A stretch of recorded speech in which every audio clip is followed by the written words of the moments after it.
पनि नेपालमा सुशासन कायम गर्न भए पनि र विधिको शासन कायम गर्न भए पनि यसपटक तपाईँहरूले घन्टीमा भोट हाल्नुपर्नेछ, घन्टीमा भोट हाल्नुपर्नेछ र यो घन्टीको आवाज नेपालभरि गुन्जाउनु पर्नेछ, नेपालभरि गुन्जाउनु पर्नेछ।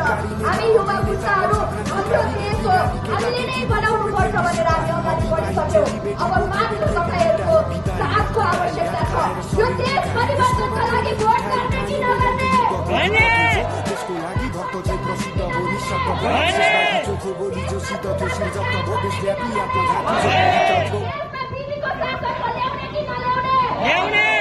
अब भन्नुहोस् भोट केमा?